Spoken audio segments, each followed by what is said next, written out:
Thank you and welcome to the show this morning.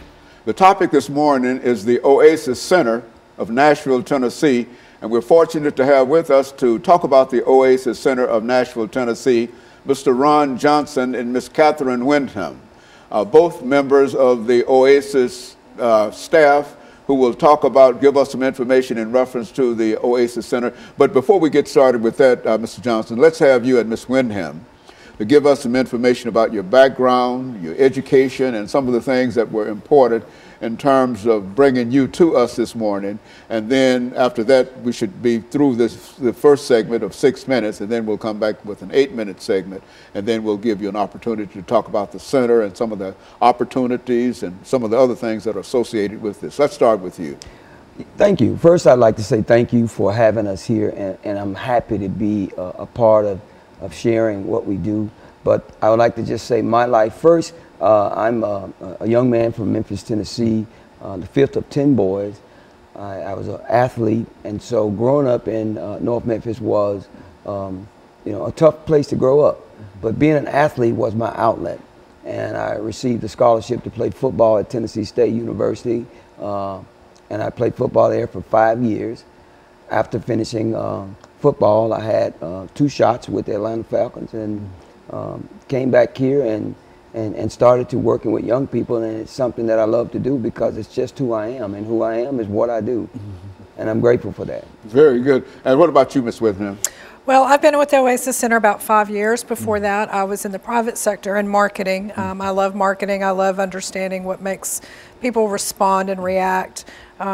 Oasis was a good fit for me because I'm basically a product of Oasis. I found them when my son was a teenager and I needed some help being a better mom. So I feel like my life experience and my skill set has been a good fit at Oasis because I can speak very passionately about the work that we do there. So my job there is to tell the stories in a way that encourages people to either pick up the phone and call us if they need us or help us out with a gift or something. Let's start off, Mr. Johnson, by simply having you to give us some information in reference to the Oasis Center itself. You see, in other words, what is the center all about, and what are some of the things that you attempt to do, and how successful you believe that you are in doing so? And then Ms. Windham will also give us some additional information in reference to that, and we'll be able to sort of build around that for about this 8-minute segment. Okay, well, first, one of the things that I do, I run a program at the Oasis Center which is entitled the REAL program, which stands for Reaching Excellence as Leaders. We are an alternative to detention. We are basically one of the only alternative that our juvenile court system refer young people that are there before their courts. Instead of some of them possibly getting detention or what have you, they refer them to us, or they may be on probation, they refer them to us. And our job is to try and redirect and try and re-inform them of some of the things that they're doing and how to change some of those things. We are more tool gatherers and or tool givers for those young people that come to see us. And of course, Ms. Windham, you've been involved with the Oasis Center for quite a while, even though you've only worked there for the last 5 years. What made you first become involved with the center?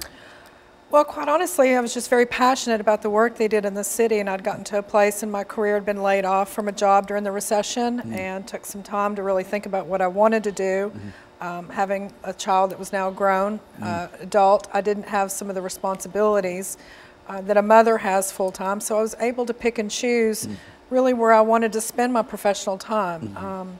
I had done a lot of volunteer work with the Oasis Center, had already been involved, so finding a place to use my skills was a very natural thing for me, again, because I'm so passionate about helping young people in our city. And even though I'm not a counselor or a social worker, I feel like branding the messaging and providing information that's valuable to Nashville and beyond is vital to not only keeping Oasis healthy in a financial way, but for that work to help young people. And that's really what it's all about, is the young people that we work with. And so both of you are deeply involved in the activities of the Oasis Center, and that this is the end of the first segment. We're coming to the end of the first segment of this show. And when we come back, we want to talk about some of the programs, I would imagine, dealing with the Oasis Center, and anything that you think might be able to help you in terms of what you do, that is, in terms of your outreach and whatever, and et cetera, and to not only do that, but to also encourage others to become involved with what you're doing. And so we're going to take this first commercial break, and we'll be back with our audience following this very, very short commercial break.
Thank you and welcome back to the second segment of the show for today.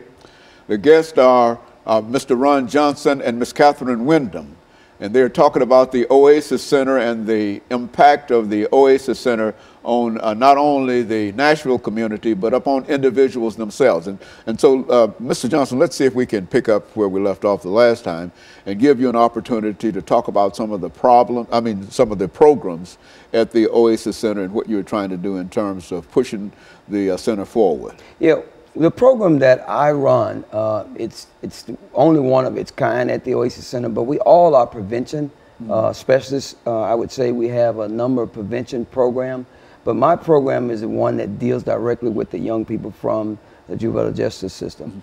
And I like to share with people what it takes to serve a young person through my program, and also what it takes if we don't serve them through a program like this and they end up having to go to a juvenile. You know, some of the statistics that we have, and it show in comparison to some of the national average, we're talking about $43,000+ a year to house a young person in one of our juvenile facilities.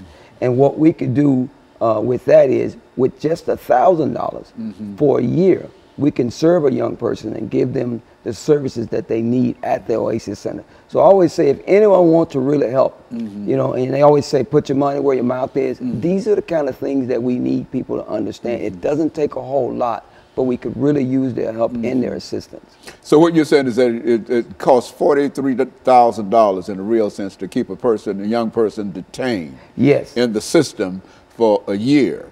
And you see the Oasis Center as an alternative to doing that, and you can do the same thing for less than $1,000. Absolutely.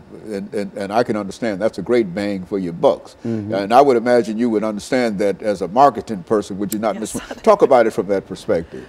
Well, I think it's important for people to understand that young people, that anyone that's caught in the juvenile justice system or is incarceration, that's not a free ride to the taxpayer. And investing in our community, that $1,000 that Ron referred to, and $1,000 takes a young person to go through his program, what it costs us. you know, that's a much deeper investment into the community than incarceration. There's not a whole lot of options once they're incarcerated for rehabilitation and actually turning their life around. They're stuck. And through Ron's program, there's so many options that become available to them once they just get back on that right path. And that's, I really believe, is the thing that those young people need the most is options and opportunities, because I believe they feel like that they don't have very many of those. That's why they do the things that they do that, you know, get them in trouble with the law to start with. So by building their self-esteem and their self-confidence, engaging them in the community with service learning, they create a connection back to the community, and they feel responsible and part of it. So, you know, the numbers that we see statistics with Ron's young people, well over 90% of those young people do not reoffend within the first year of their infractions and being referred to us, which is really powerful. That's really powerful, it is. A year may not seem like a long time to adults, but for a young person, an 18, 19-year-old, a year is a long time. And I've actually talked to several of these young people, and I'm always so impressed as to what Ron imparts on them and the directions that they end up taking. I had one young person, he was graduating high school this year, and I asked him, you know, where do you see yourself next year? And he very confidently said to me, Vanderbilt.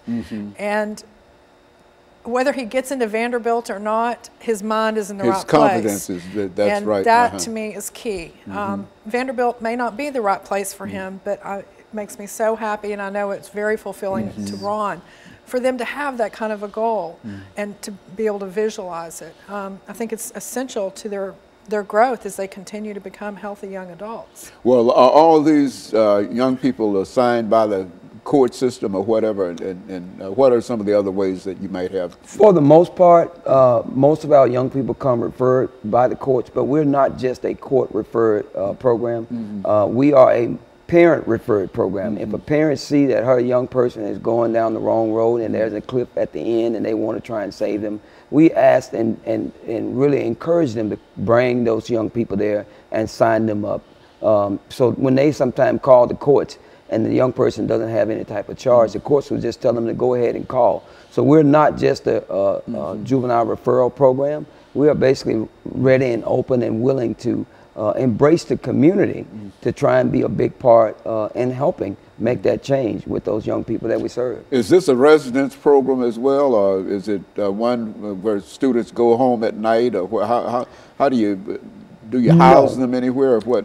This program, the real program, is not a resident program. We meet 3 days a week. We meet Monday, Tuesday, and Wednesday from 5:30 to 7:30, and we teach and train and encourage our young people from the aspects of music, anger management, trauma-informed care, identity, a mirror project, all the things that make them own what it is that they do, own who they are, and own all of the decisions they find themselves in simply because of the choices they've made.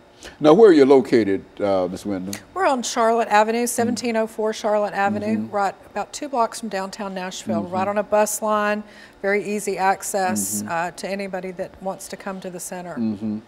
And so this has been, now how long has the center, I've heard of the name for the longest, but how long has the center been in Nashville here? I'm going to let Ms. Is this the only center, or is this something that is generic?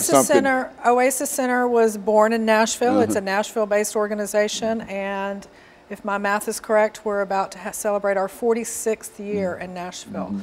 We were founded in 1969, a very small organization, mostly dealing with young people that were struggling with addiction and runaway situations and that sort of thing. I'm not sure how many we served back then, but given some of the information I have, we might have served 25 young people a year. And this year we'll probably serve about 2,700 young people and their families. You mean that it's that many people involved in the center? Sir. Young people involved in 2,700 people involved? So you've got quite an outreach. Yes. We have 21 different programs that we work through Oasis Center.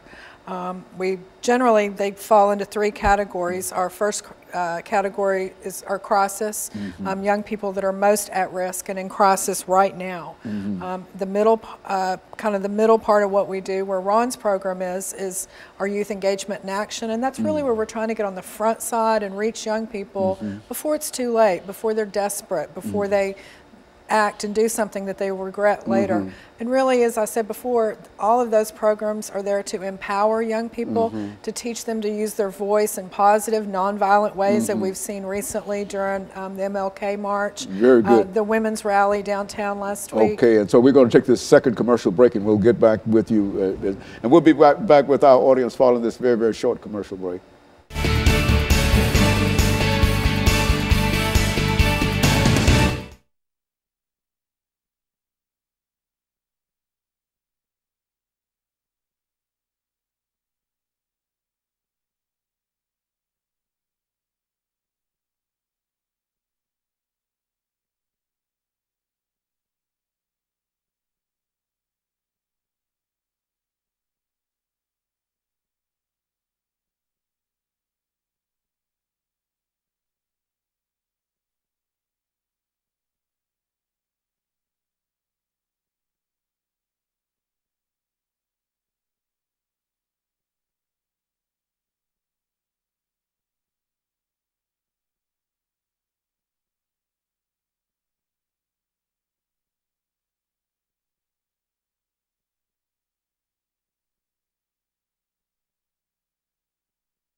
And welcome to the final segment of the show for today.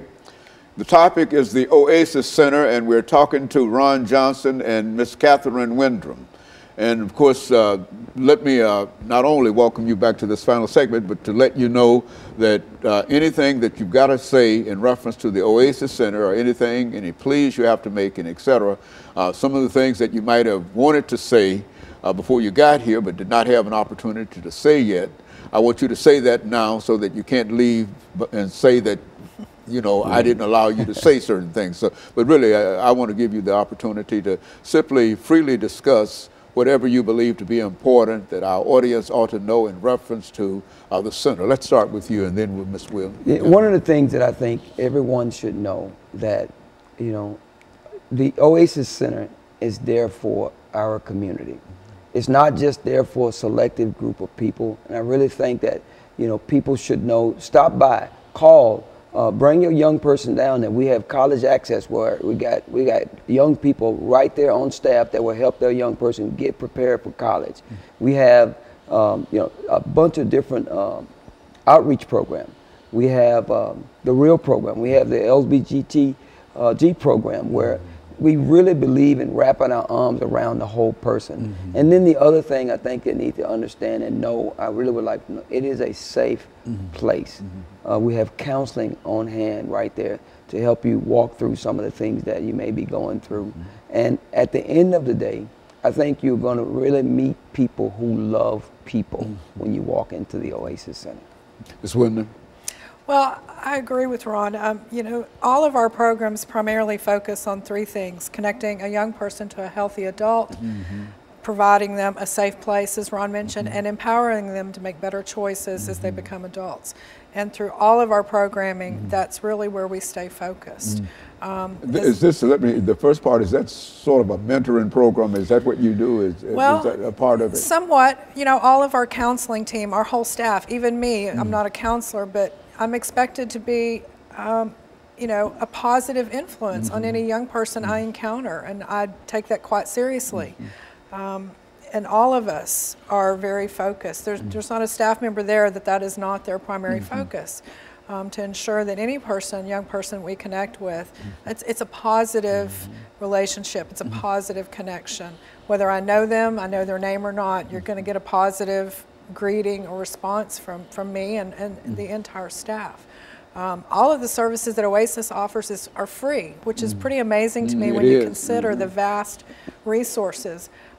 As we talked about a minute ago, the Youth Engagement and Action Program, there's about 15 different ways that young people can connect with us in very positive and fun ways. Our bike workshop is an incredible program where young people can build their own bike, ride it out, it's theirs. They can navigate our streets safely, get out of the house, get good exercise. It's beautiful today. Having the opportunity to be on a bike and breathing in fresh air is really incredible. The one thing I really didn't have time to mention a minute ago was our College Connection program, as Ron mentioned. And, you know, we probably all can agree that the key to ending poverty is through education. Education, it really is. I know that there's some disparity out there in some of the percentages, you know, that college grads are having a hard time finding jobs. But when you look at the statistics of a college graduate versus a high school graduate and their employment ability, there's still a wide gap in who's going to get that job. So we do believe that a college education is a top priority, or a certificate or training. We don't want anyone to feel like that college is the only thing that may be for them, but some sort of training that will improve their ability to earn a good wage for their family and for themselves.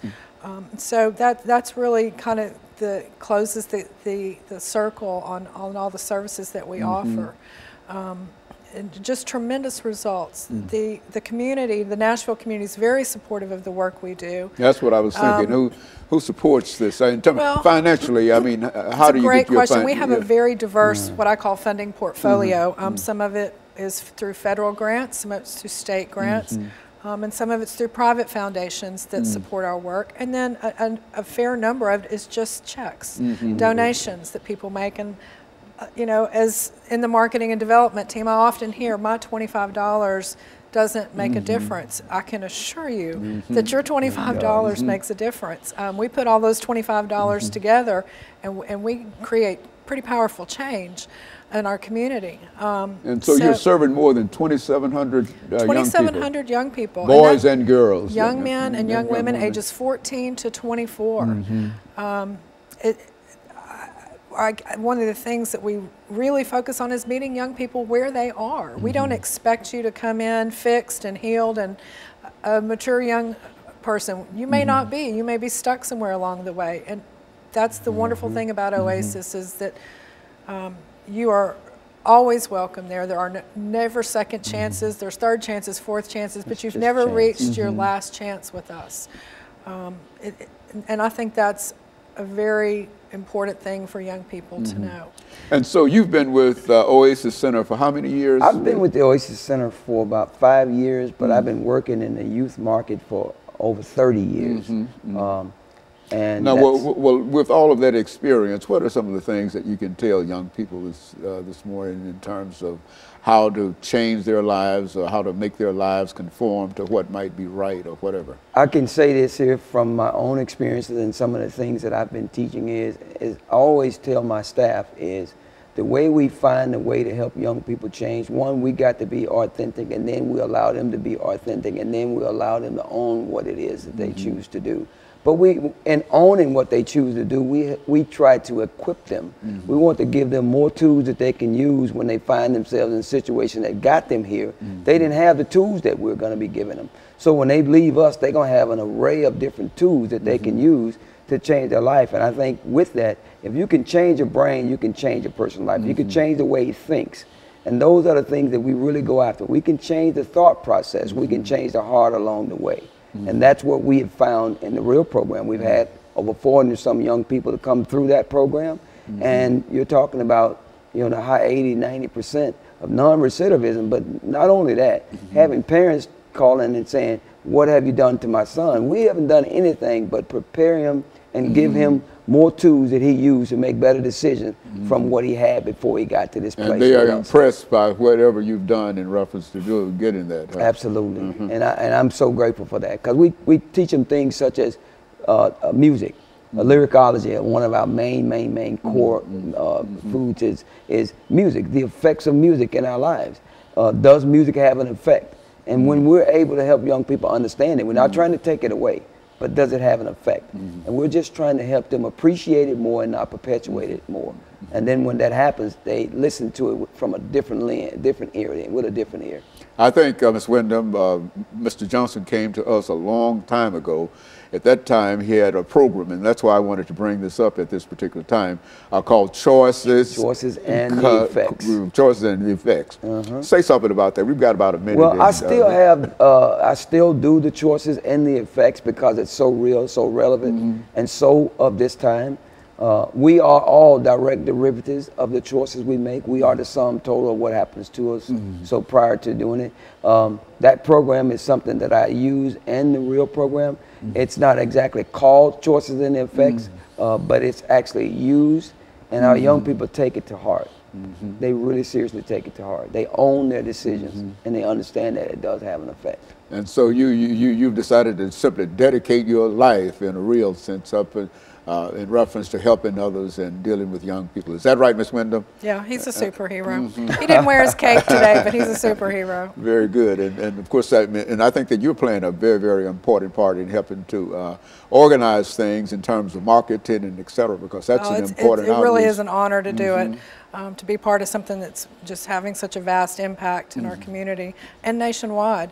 Last night Obama talked in his State of the Union address about college opportunities, and Tennessee is one of those primary places where that's coming from, and some of that came from the Oasis Center originally. So it's incredible impact that locally, statewide, and nationwide now. Very good. Let me thank the two of you over the last half minute that we have here, Mr. Johnson, Ms. Wyndham, for bringing about excuse me, that excellent information. And let me encourage our audience to tune in again next time for another informative edition of Comments. Thank you and good morning.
Thank you and welcome to the show this morning.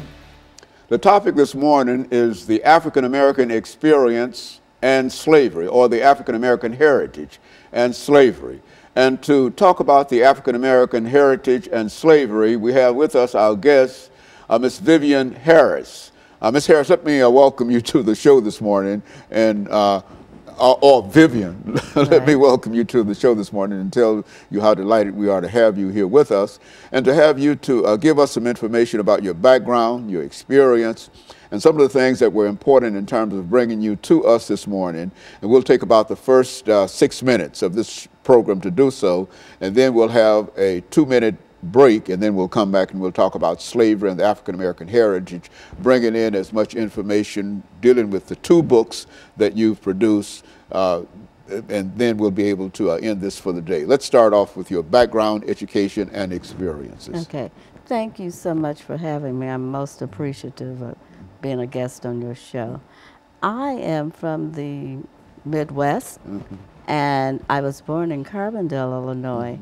But I also grew up in Missouri, not far from Ferguson, not far from Gary, Indiana, and also Indianapolis, Indiana. So I grew up in all three states as a child. My father was a principal, teacher, and coach, and so he was forced to move to all three states due to desegregation. And so, but I loved it. I loved moving, and I was always interested in meeting other people. My father's people were from Mississippi. His mother was from Mississippi, and so was his father. People, they were from Mississippi also. And my grandmother on my father's side, she worked and sent 3 children to college at the same time, and they all went to Southern Illinois University. She purchased a house for them because they could not live in the dormitories, so they lived in a house.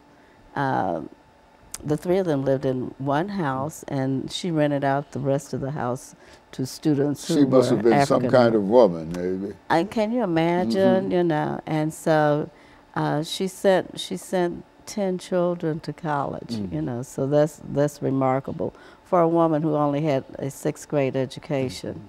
My mother's people, my mother was from Kentucky, and I went to Kentucky State University. At the time while I was there, I did not know that my grandmother had also attended Kentucky State University, and also her sister, and they were wealthy because my great-grandmother was, not only was she a landowner, she was also on oil wells.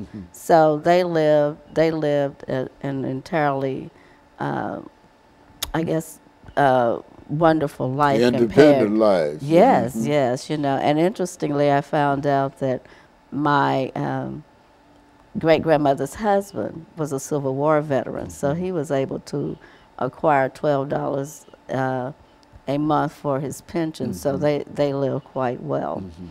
I decided to write these books because my brother, Walter Green, who lives in Miami, he's our chief archivist. And he makes sure that we have our family reunions every year. So I wanted him to have a documented account of our family history. Also, I had an 93-year-old aunt who lived in Portland, Oregon, who I interviewed several times, and I wanted her to have the book as soon as possible so that she could understand and know exactly what had transpired during her grandparents' and great-grandparents' lives.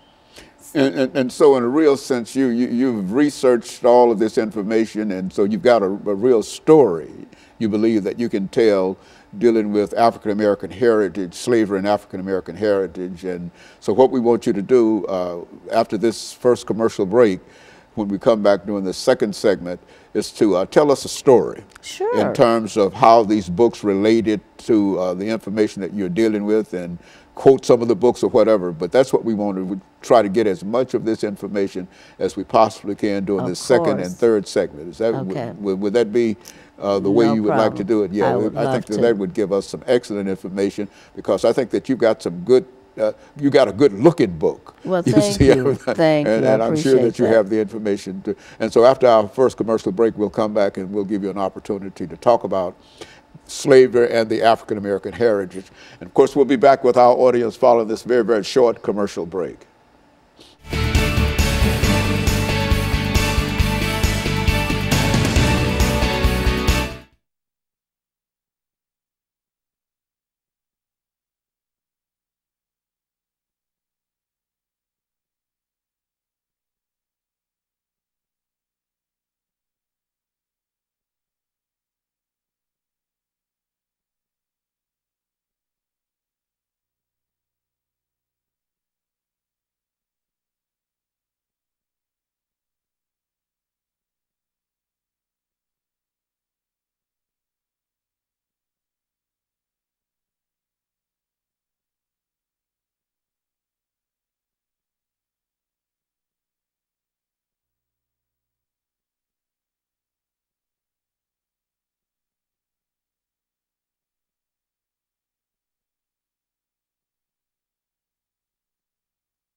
Thank you and welcome back to the second segment of the show for today.